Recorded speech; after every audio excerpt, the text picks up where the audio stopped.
The images and artworks shown in this video are for informational and educational purposes only.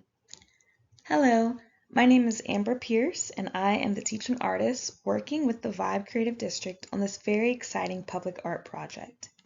The 19th and Parks public sculpture is in collaboration with the Virginia Museum of Contemporary Art, Team Yellow, Altruistic Designs, and hopefully you.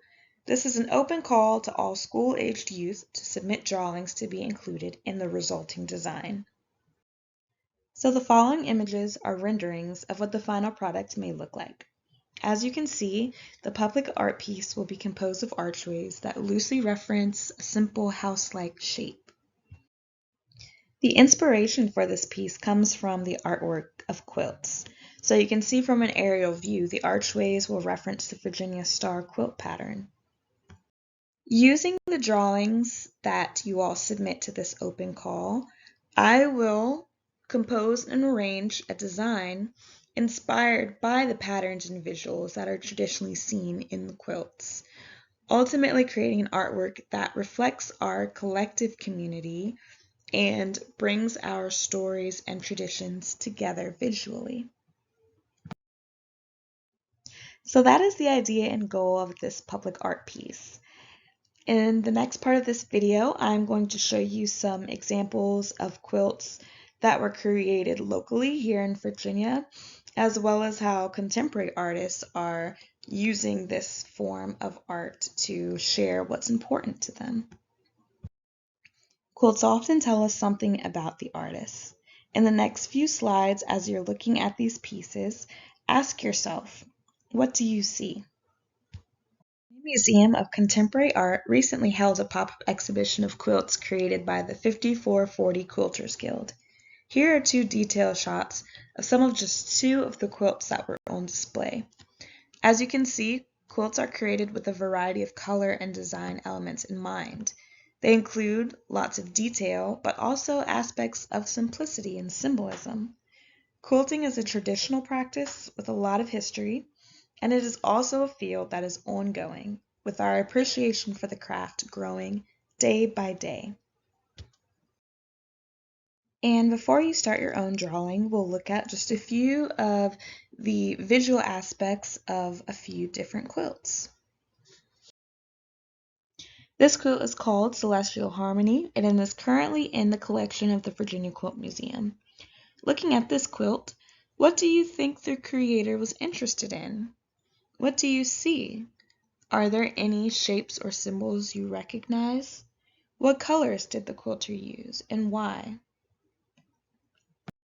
The last quilt included symbols that I personally recognized as a moon and a sun. This quilt has shapes and patterns that don't necessarily represent something that we all might recognize, but it uses colors and shape, rhythm, and pattern to create a feeling. This quilt is called Urban Systems, and it is also in the collection of the Virginia Quilt Museum.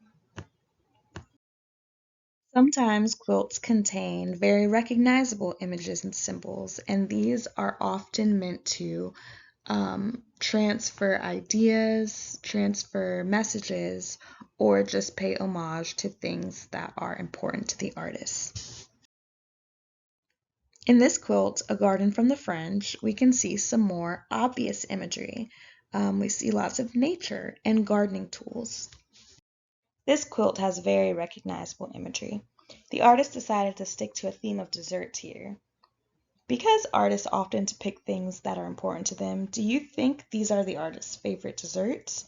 Or maybe they're the desserts that remind them of home? Now we will quickly look at two contemporary artists who are using the quilting technique to create their own pieces inspired by the traditions and histories of quilting. Here we have this work by Faith Ringgold, who is very well known for her quilts. This one in particular illustrates a scene from her story, Tar Beach. Bisa Butler is another artist using quilting techniques to create these large-scale artworks. You can see how she uses different fibers of texture and color to create these figurative images. So I hope that these images helped to inspire you and shed a bit of light on the artwork of quilting. Quilts can do many, many things. They can keep someone warm, they can send messages, they can share memories, they can tell stories, and they can capture feelings or moments. Now, using Sharpies, markers, or pen, draw what's on your own quilt square. What is a special memory or item that belongs to you? Now you can pause the video here. Choose option 1 or option 2, answer the questions, and it will help you to create your final drawing. I'm so excited to see the artwork you submit.